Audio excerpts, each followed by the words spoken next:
Hi all, today we are going to look about the auditing standard ISO 27001 ISMS. So first let's understand what exactly is our information security domain constituted with. Information security domain, InfoSec domain is broadly classified into four different parts. So the first one is your offensive. The second one is your defensive. And the third one is your auditing and monitoring.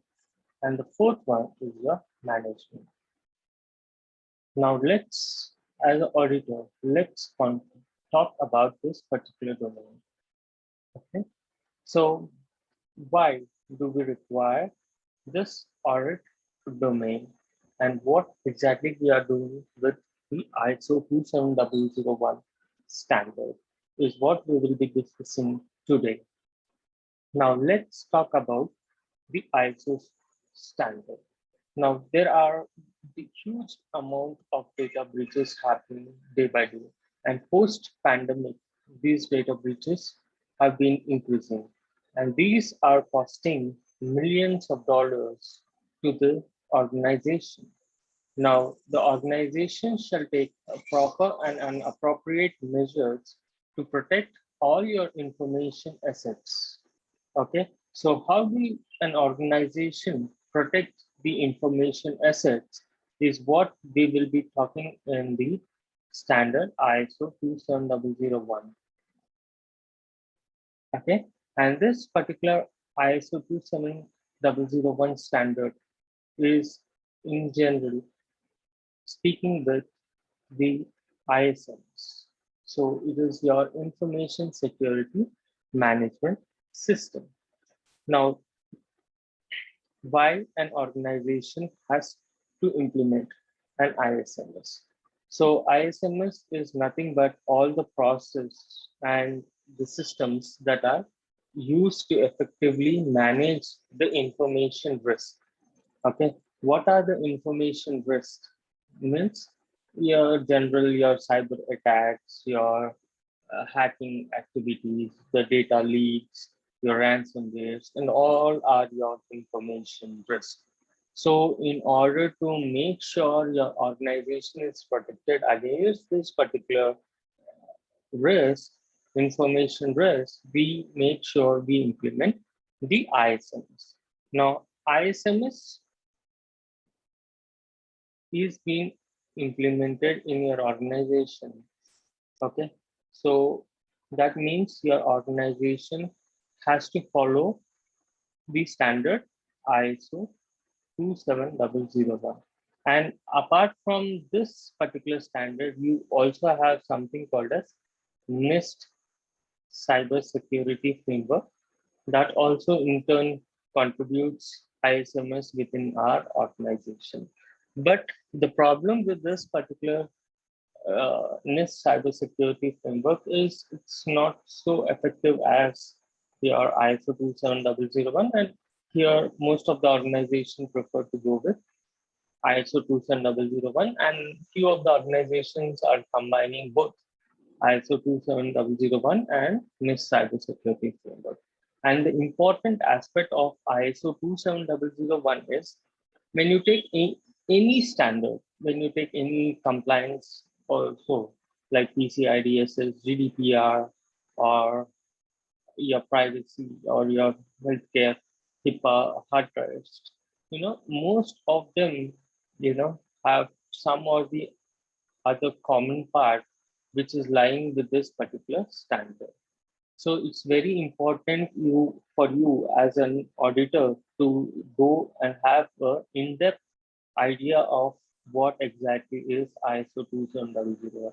If you are having a proper understanding and implementation knowledge of this particular standard, you will be able to perform other InfoSec related standards, audit standards as well. You will be able to audit them as well. Okay. Now, Here in this particular ISO 1, we have ISO 2700K family, and this has multiple sub what do you say, the sub standards within it, requirements, guidelines, and everything will be there. Okay, the base management system is going to be certified based on your ISO 27001. Means your ISO 27001 is your base certification. Okay, this is your requirements, and or it is also called as this is your specification. If I want to certify any of the organization, I have to only get certified against this particular standard. That is your ISO 27001. And if you are having any other sector, so if you are into telecom, so you will have something like ISO 27001. And if you are into cloud, so you have something called as ISO 27017. Purely talks about the cloud security. Now, if your organization is into your telecom, and then if I want to get certified with ISMS, then I need to get certified with ISO 27001, including this sector specific guideline. What is the sector specific guideline for cloud? It is 27017. This is your sector specific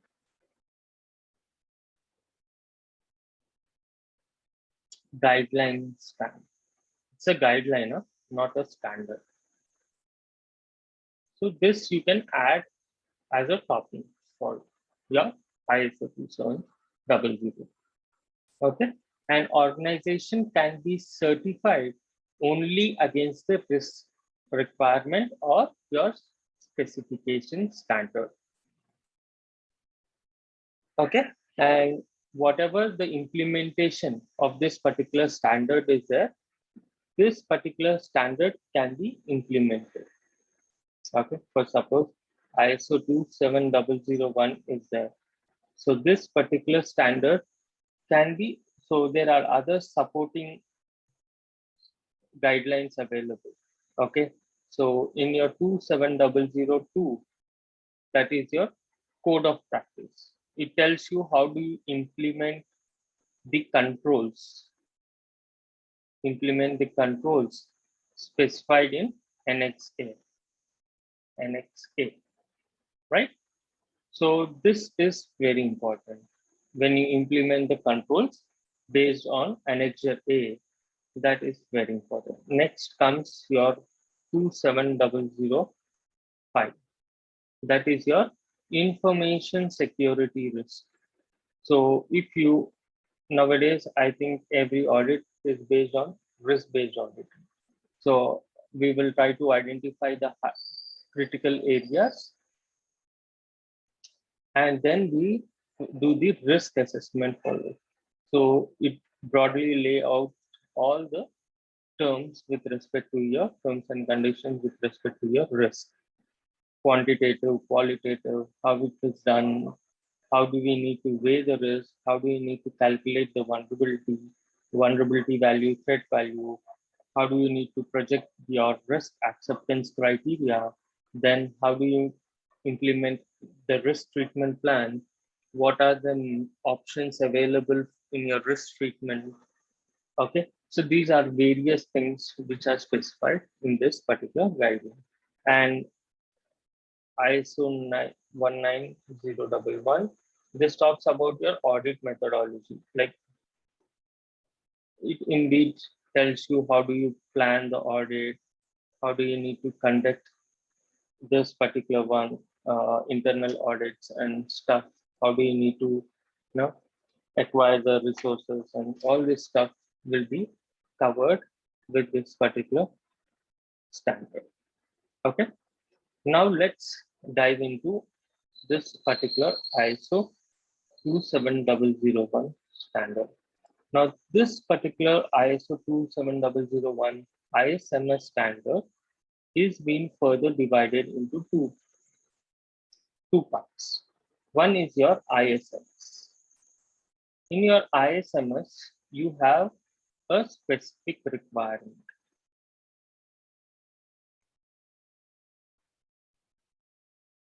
And this specific requirement is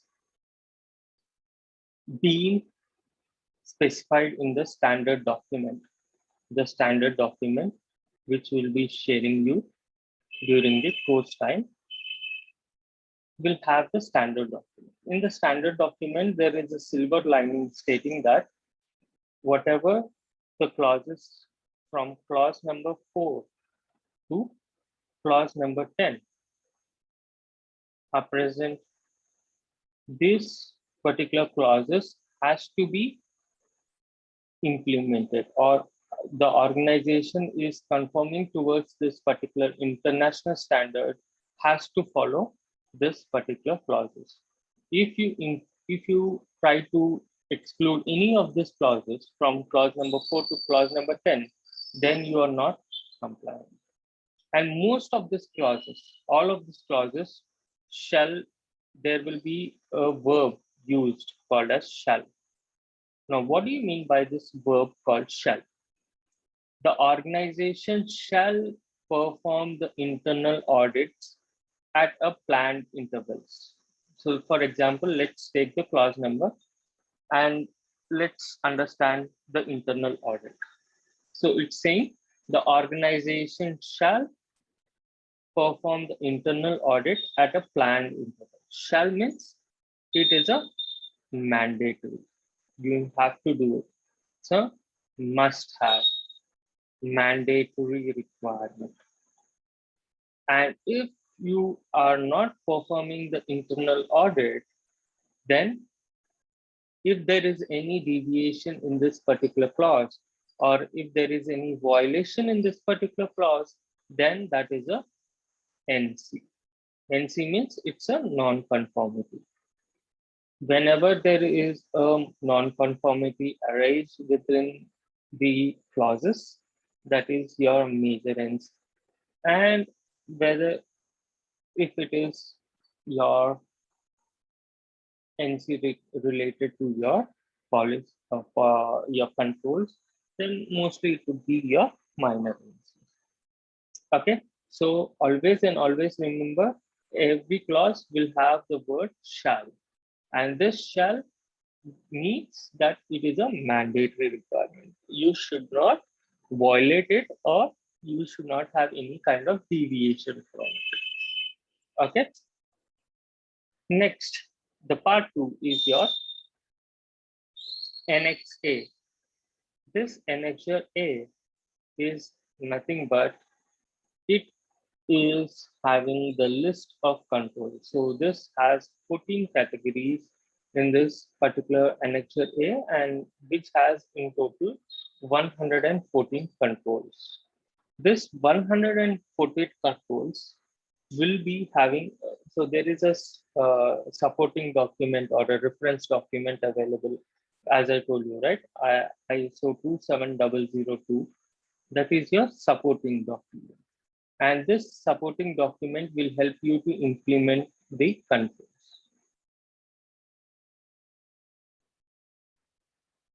Okay. And in this particular Annex A, for every control, you have the verb.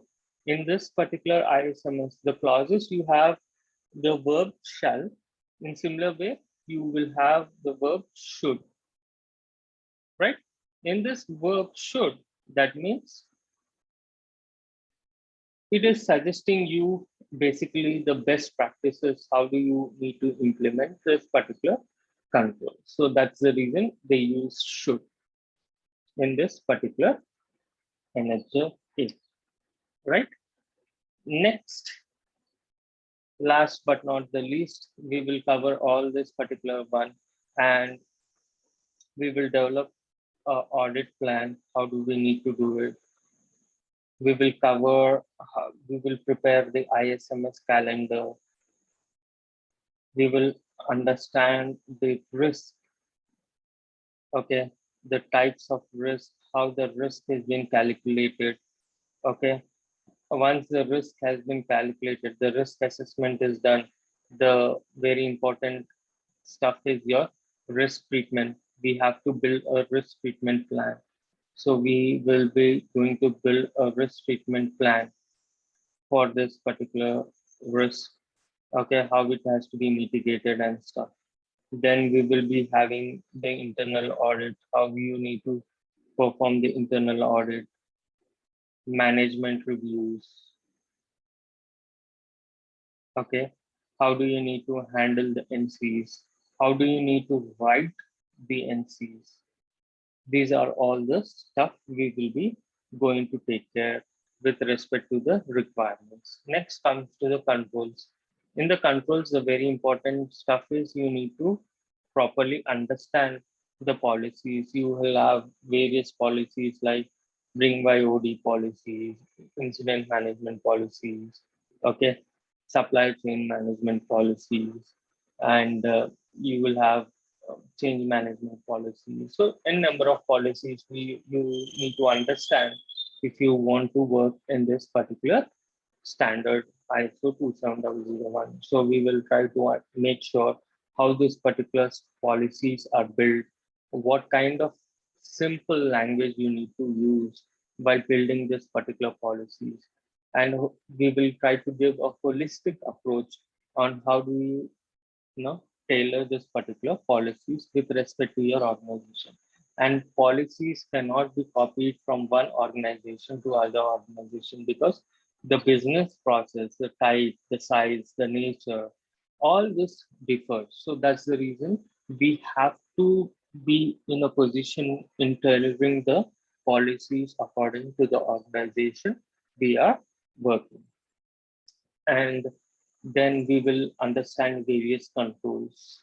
Okay, we will be performing various access control policies, and we will be talking about assets, how the HR has to be working out, how do we need to collect the document, what are the evidences we need to collect while performing.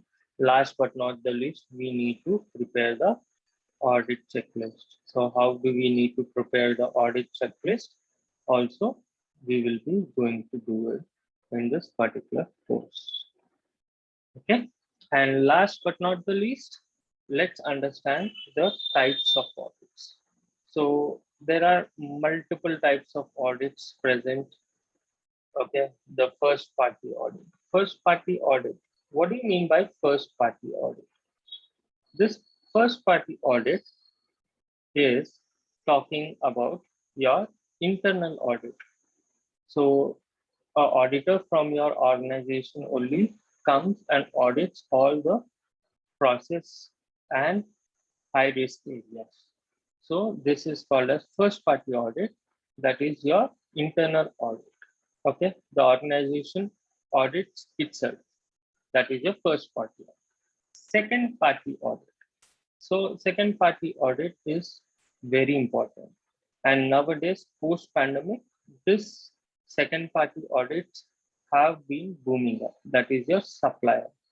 That is nothing but your vendor, or that is nothing but your third party. Any name you give it, okay? A supplier, vendor, or third party. So you will be the client will be auditing the supplier to gain the assurance. Now, it is important. So if I'm an organization and I implement strong policies, strong controls and everything, but what if my vendor, or what if my supplier, or what if my third party who is providing me the service is having the weak ISMS or weak information security, is not properly managing the information security, then that is the biggest risk to an organization. So this is being booming post-pandemic. And last but not the least, that is your third party. Third party is nothing but your, you can also call it as certification. So your certification body, a guy from a certification body will be coming and auditing. It's an independent audit. Okay. So he will be auditing all your, and he will be focusing on your like all the legal regulatory, okay, and generally focus on how your organization is conforming towards your ISMS. You have various certification bodies in India. Example is PUP. Okay, so this is all about your ISO 27001. If you have any queries, we will have dropped our WhatsApp group. You can join into that. For further queries, you can contact Krishna, whose link is there in the description. Thank you. Have a nice day.